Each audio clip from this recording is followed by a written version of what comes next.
हम लोग नया एक टॉपिक डिस्कस कर रहे थे, that is when an electron revolves in a circular loop then it constitute an electric current.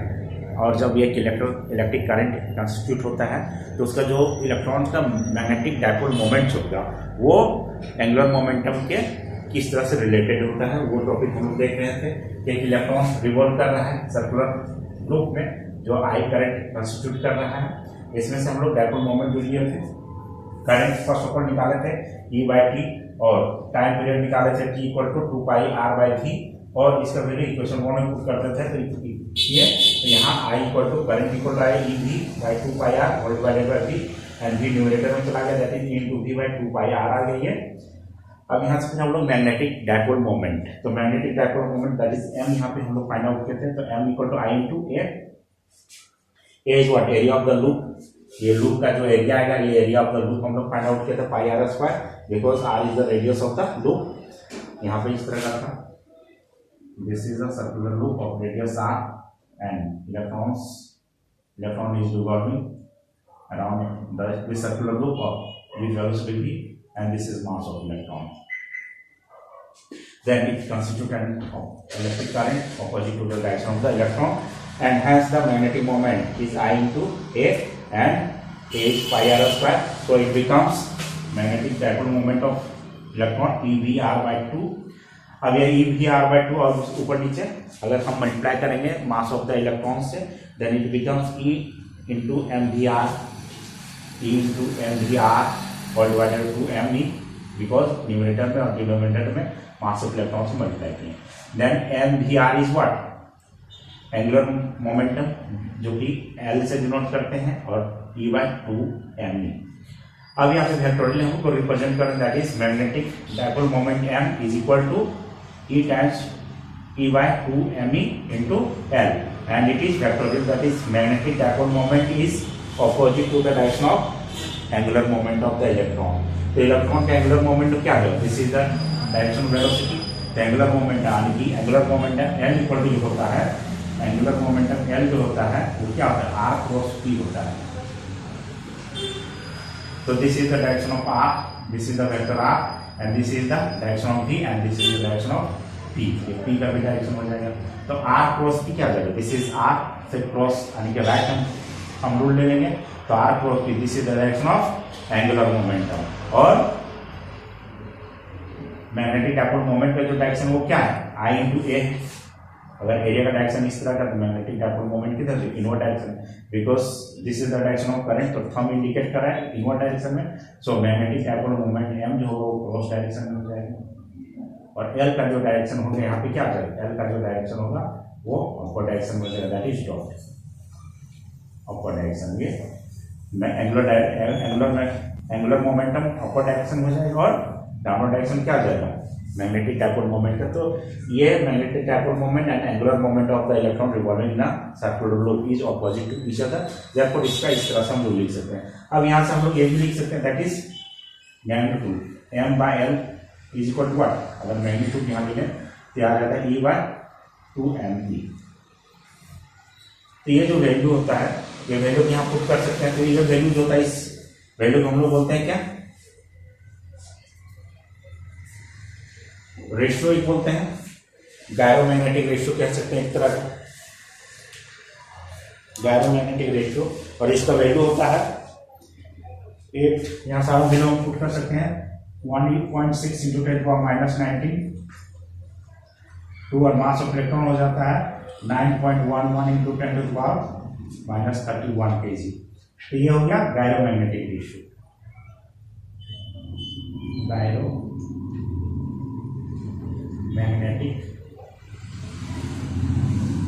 Ratio.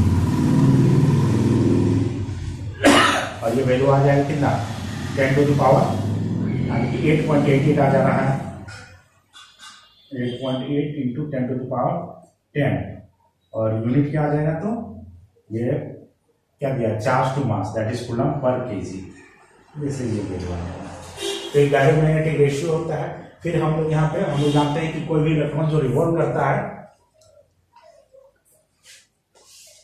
According to Niels Bohr the permissible electrons होता है ना ऑर्बिट, किसी भी ऑर्बिट में जो भी इलेक्ट्रॉन्स अगर रिवॉल्व करता है तो उसका एंगुलर मोमेंटम जो होता है एन, एंगुलर मोमेंटम क्या होता है? Angular momentum is an integral multiple of h/2π। तो एंगुलर मोमेंटम h/2π होता है। तो इस तरह से हम लोग निकाल सकते हैं एक रेशियो, या बोल्ट्जमैन कह सकते हैं उसको, जो रेशियो आता है that is the permissible, that is the electron when an electron revolves in a definite orbit, then the permissible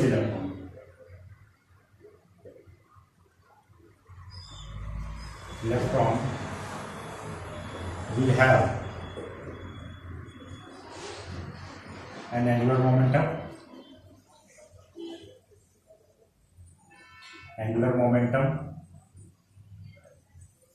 which is an integral multiple of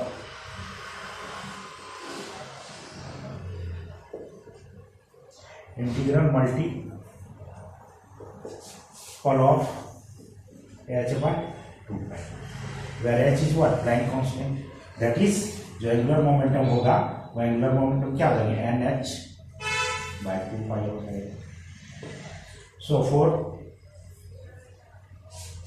n equal to 1 आणि first orbit है, first orbit का let's consider that an electron is moving on the first orbit के, then the angular momentum of the electron revolving in the first orbit is given by h/2π। तो L equal to कितना आ जाएगा? अभी इस L को यहाँ eliminate करेंगे यहाँ पे।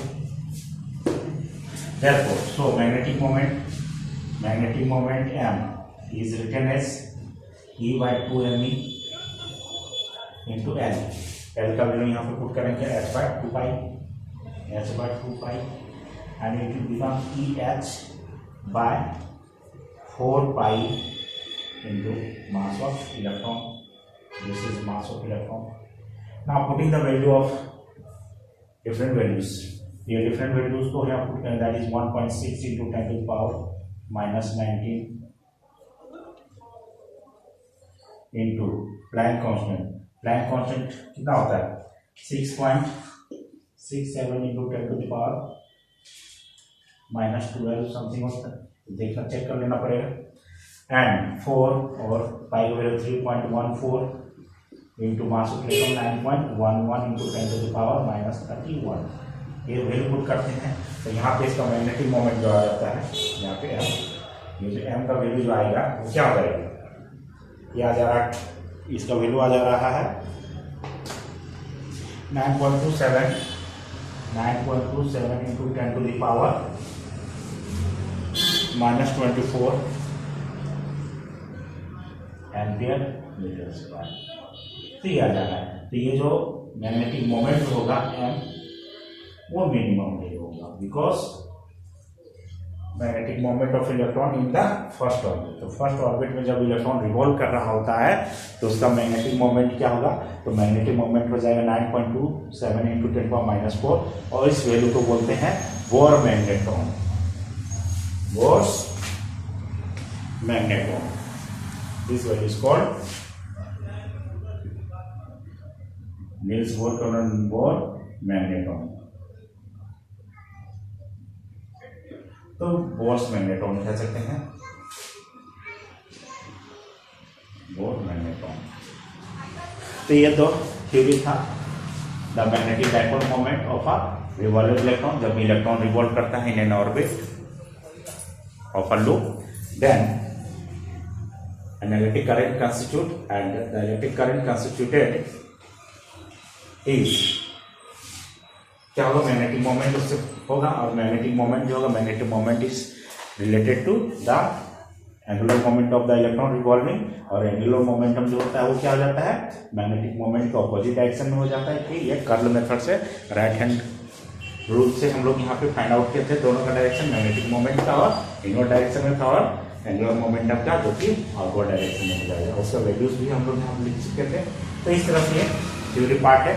फिर इससे रिलेटेड सारे न्यूमेरिकल्स जो हम लोग यहाँ डिस्कस करेंगे नेक्स्ट टॉपिक में। फिर इसके बाद से हम लोग मूविंग कॉइल गैल्वेनोमीटर के बारे में डिस्कस करेंगे। उसमें से हम लोग ओमीटर एंड वोल्टमीटर के बारे में फिर पढ़ेंगे, या फिर करंट सेंसिटिविटी और वोल्टेज सेंसिटिविटी के बारे में यह टॉपिक डिस्कस करेंगे। इसके बाद से यह चैप्टर कंप्लीट हो जाएगा। इसके बाद से फिर हम लोग एक्सरसाइज से न्यूमेरिकल्स बनाएंगे। तो ये वीडियो आपको कैसा लगा जरूर हमें बताएं कमेंट बॉक्स पे। Thank you.